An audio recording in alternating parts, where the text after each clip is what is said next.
For the 7th stage of the season, the league moved down south to the beautiful city of Cannes, the City of Stars. After the previous round in Hamburg, Shanghai Swans led the league as they did all season long. But Saint-Tropez Pirates and Miami Celtics were closing in on the leading team. In round 1, the home team Cannes Stars got off on a good start with Abdel Said going clear, but Margie Engel-Goldstein's result caused a big tumble for the team down the order.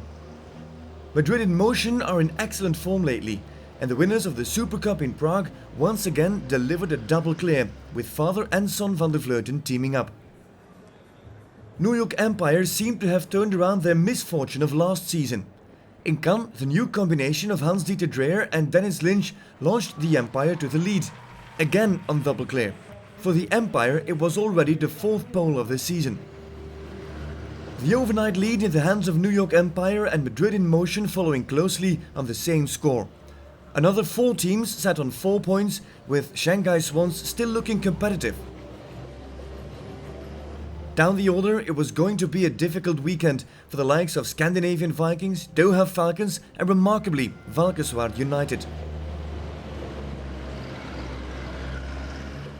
In round 2, home team Cannes Stars tried to make the best of the weekend with Abdel Said coming on the team, but the damage was already done. Team on 20, same score as the Scandinavian Vikings, who finished in 152.48 seconds. Now Abdel Said is the first rider, but he would better finish. Oh, he's gonna get time faults, Steve, he's gonna get time faults. It's gonna be costly already because they are going to drop straight away behind the Vikings as Abdel Said finishes in 81.29 seconds. Carl Cox and the 10-year-old Everett then, second rider for the Cannes Stars. Score of 21 for the Stars, and now behind the Scandinavian Vikings, got to try and stay ahead of the Chantilly Pegasus on 25, so Fence dropping them into the same realms as that. And with that slow time of course, Cannes Stars, of Abdel Said, that puts them on the back foot if they're competing for time as well. That, as you say, close run.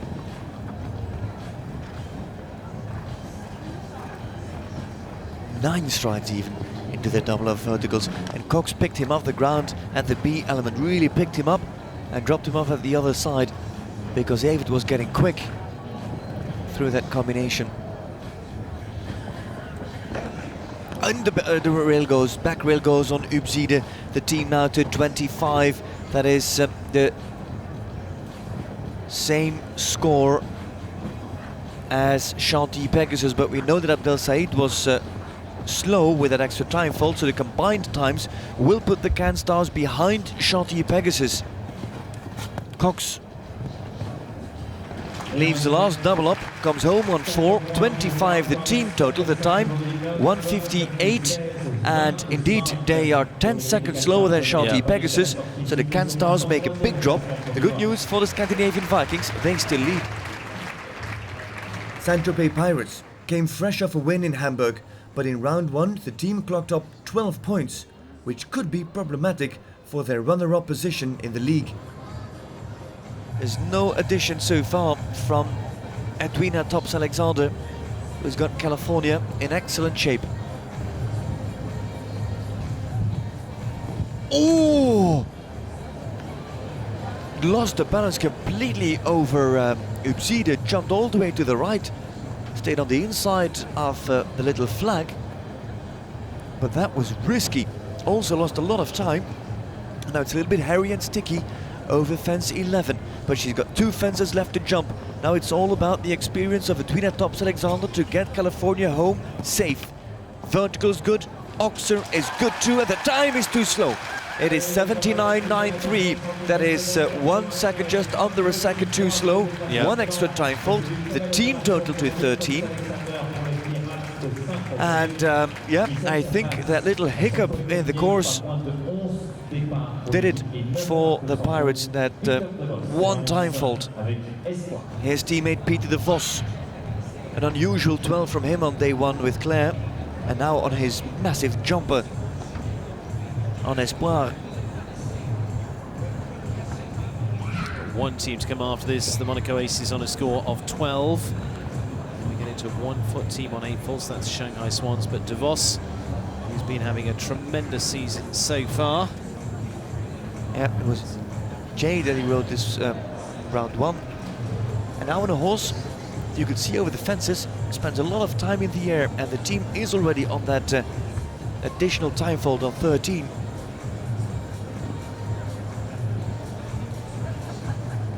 Miami Grand Prix winner, Peter De Vos, on Claire.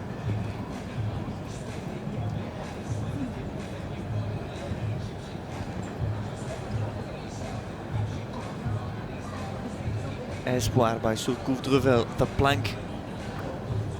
Not all too straight, but still standing. Big swing over that Oxer. 2 fences left to jump.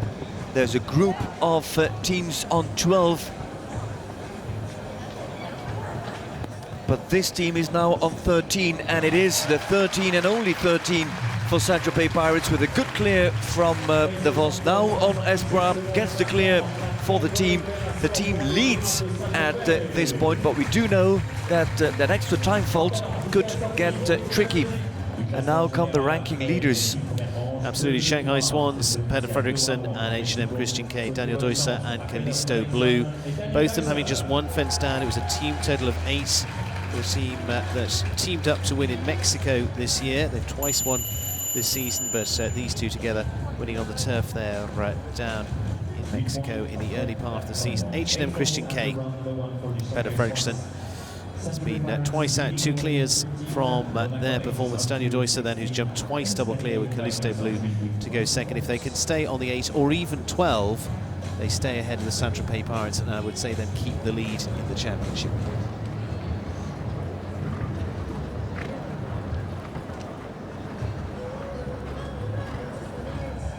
Fredriksson steers for the plank, which stands.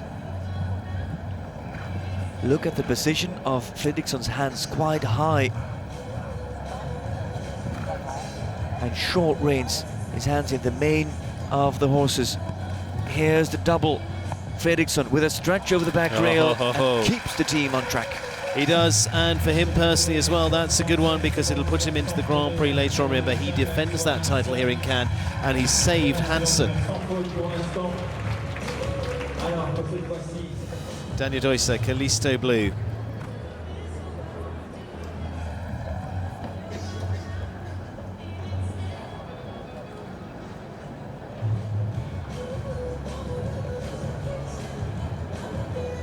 Deusser on the outside to Martinez. Extra stride. Deusser, he said in the interviews earlier this week, I have to keep Callisto Blue a little bit slow because he's so willing, he's so ready to go. I have to temper his enthusiasm.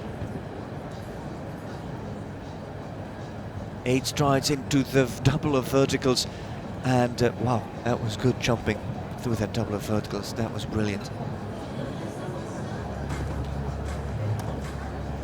Oh, he landed and he got the 7 strides, and then he could even ride up to the base of the Oxer. Yeah. Again, how early Deusser had the control and had that 7th stride, that was brilliant.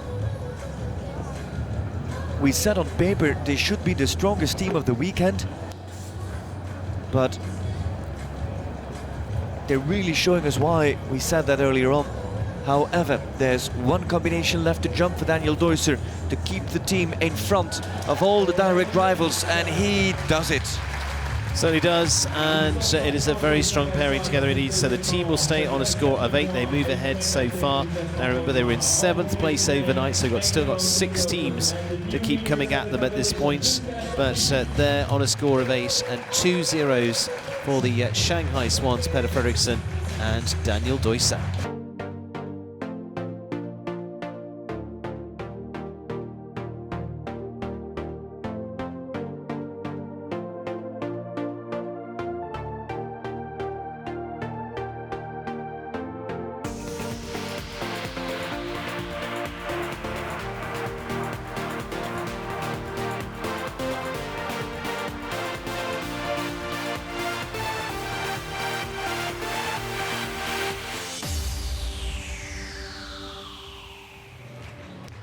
Miami Celtics started with a 4-fold margin on the Swans.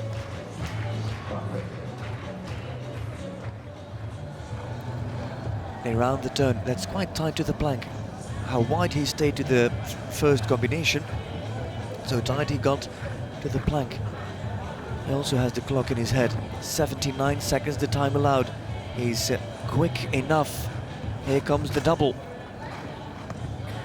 Harry Charles, what a record. Yes, it is. Because look at the elation on Helena's face. Double clear there for Harry Charles, ABC Quantum Cruise. Now Shane Breen, Ipswich van der Wolfsacker. Combination that went well last week for the team. It was on that winning team in the early part of the year, back on home turf as it would be in Miami. He was double clear with Ipswich in Hamburg, where the team finished in second place. Now, all set to go. Celtics, as you say, if they can stay on a score of 4, this could be podium or even better. Yep. The Pirates last week, it was this same position, 6 spots.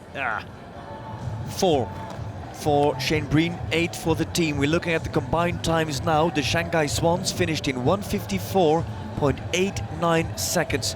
So we are looking at a time of 78. Less than 78 seconds is what Breen needs to clock. Leaving all the other 77.98 to be absolutely exact. Needs to leave all the other fences up, of course. Forward approach, 6 strides up to Ubzide. And he knows he had to go for the 6, even though he maybe planned originally to do 7. He knew now that it's about the combined times, so Breen shifted up a gear. Time-wise, he should be fast. Yep. 1:54.89 is going to be a very close call for the leading position in round 2 of GCL, and Shane Breen makes it 1:53.80, and the Miami Celtics go to first place.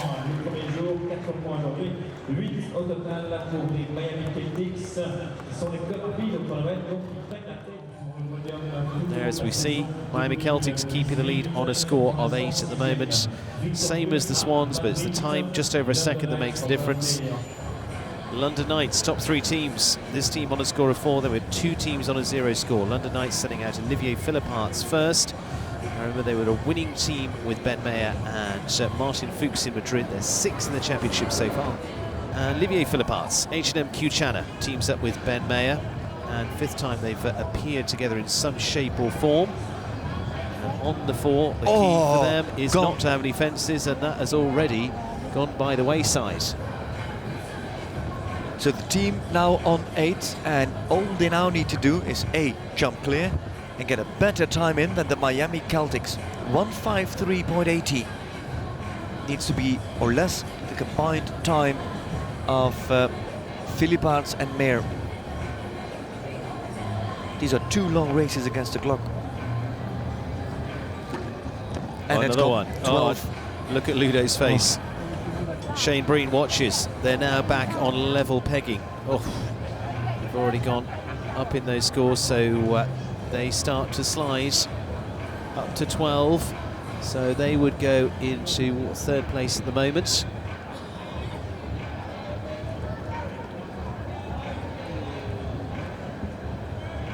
Certainly do not want any more. London Knights not quite finishing off like they did last season.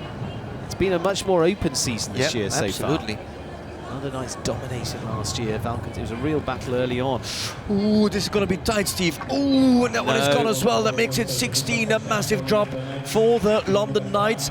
And the Celtics are guaranteed of the podium. Yep. That is the 3rd podium of the Celtics this season.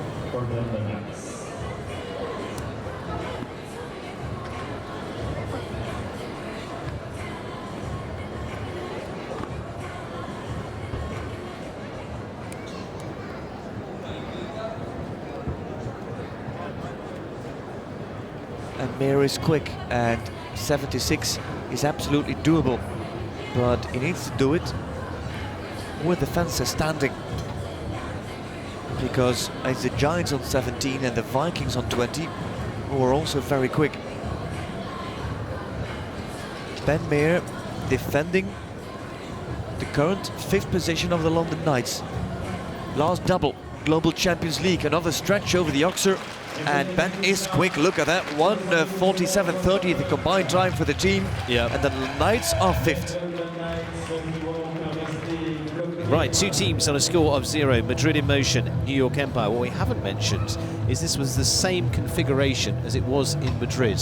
The final 3 teams coming in there, and it is again Madrid in motion now. They finished 3rd in Madrid in the end. Same team again, Eric van der Vleuten and son Michael van der Vleuten teaming up on a 0 score. Then it's New York Empire with Dennis Lynch and Hans-Dieter Dreyer. So Eric and Michael on Wunschkind and Verdi, 2 of their best horses into the flag.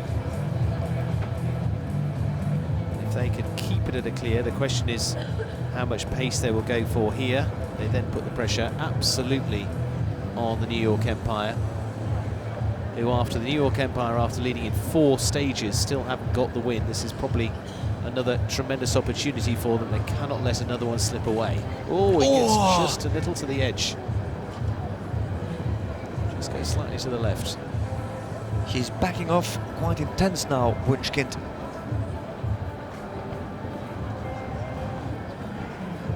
Quite tight over the plank, now better over the Oxer. There's 2 fences left to jump for the genius that is Eric van der Vleuten. And the time allowed is 79 seconds. That should come into play, shouldn't it? And he gives the team a clear, and he's just inside the time allowed. And Eric van der Vleuten gives the assist to his son Michael with a cushion of 8 on Miami Celtics. The question is whether they're 2nd, they're 3rd, or 1st. Yep. Still there. A lot depends on this ride. It's all on this ride. Michael van der Vleuten then, and his great campaign of the 17-year-old Verdi. Run with the front and the hind leg on the vertical of the playoffs. But Verdi, a real championship horse. In this Global Champions League, another rub. Doesn't feel safe, Steve. Gives him a lot of room to global champions. And like you say, if double clear, it is also about the time. Imagine that the New York Empire would also jump double clear.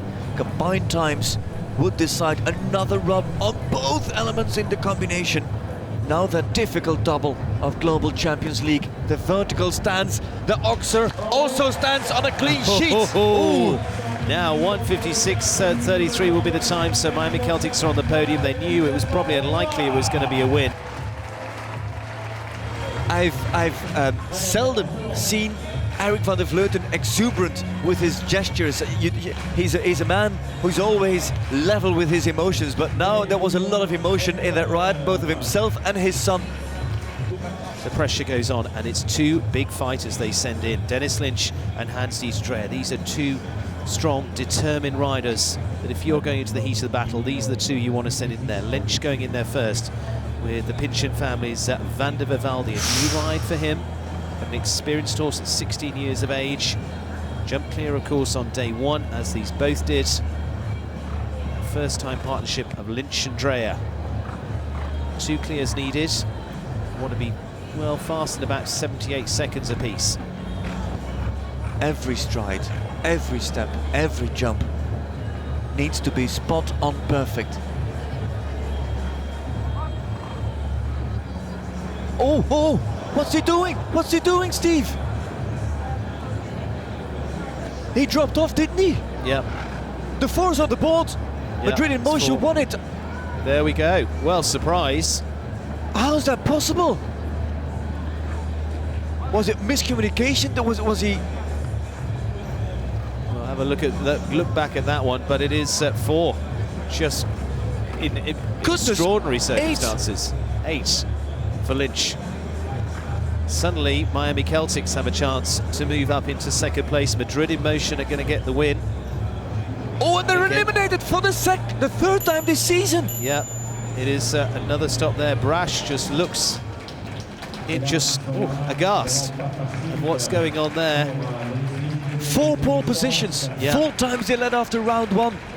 And 3 times they've been eliminated. This is unbelievable.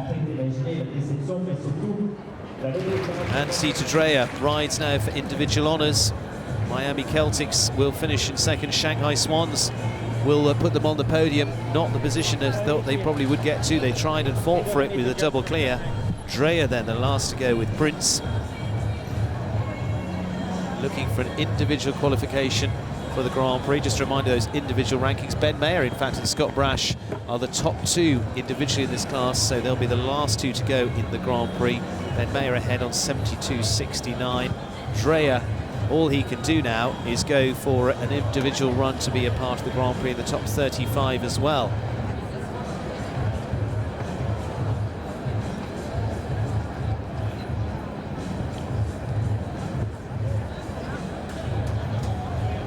Dreyer chasing home.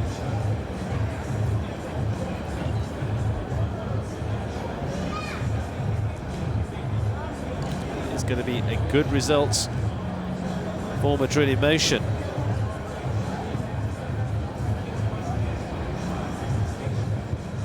Well, one of the more dramatic finishes to the competition. New York Empire, after leading 4 stages, haven't been able to convert it. They put a couple of podiums in there, but it is their 3rd elimination for the season as well. Dreyer flies round to individually win the class in 68.66. He so shows what kind of guts and glory can come from him. It's congratulations for the Madrid in motion. There we go, father and son. Madrid in motion win their first GCL stage of the season, and Miami Celtics moved up to 2nd place. The comeback of the weekend was shown by Shanghai Swans, fighting back from 7th to 3rd place, with Prague Lions just missing out on the podium and Saint-Tropez Pirates following in 5th. This is what Eric and Michael van der Vleuten had to say on their first win of the season. Yeah, I must say already on Thursday the horses felt very good, and the horse from my dad jumped 2 rounds amazing. I must say I had here and there a little bit of touch today, but still my horse felt good, and it's an honor to win here the league competition. An honor to win here, but more important, I see that Marta Ortega is also here. You win here when the team owner, the team manager is also here. That must be something, give it an extra dimension. Of course, that makes a little bit more motivation. I must say in Madrid we were already close in the home country. Here we could finish the job, and thanks to Marta Ortega we are possible to do this together in the family. So this is for us a very nice win. This combination of father and son competing on a team, can you give us any insight? How does it go? How do you discuss? How do you talk about the team statistics and everything? How does it work, the combination between the two of you? Yeah, good. My father has been always my trainer, and it's nice that he can still compete at this level on a good way, and that we can do this together for a few years. It's really nice for us. The championship leaders, the Shanghai Swans, finishing in 3rd. Another good teaming up. What a solid pair. Deusser and Fredriksson. And this one is another one, and a young man is going to be dreaming about this for a while, but you're going to see this man at the top of the line many times before. Harry Charles, 19-year-old, teams up with Shane Breen. They drop back to 8 faults with just the 4 faults there.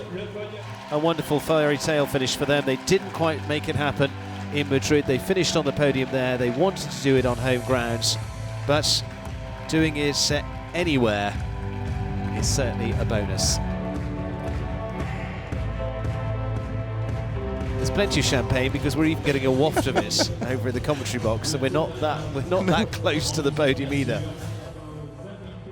On the league table, Shanghai Swans still lead, but it is Miami Celtics who claim 2nd place and close the gap. Saint-Tropez Pirates are now 3rd, and London Knights remain 6th. Next up is a new venue on the Global Champions League, with the teams travelling north to Stockholm in Sweden.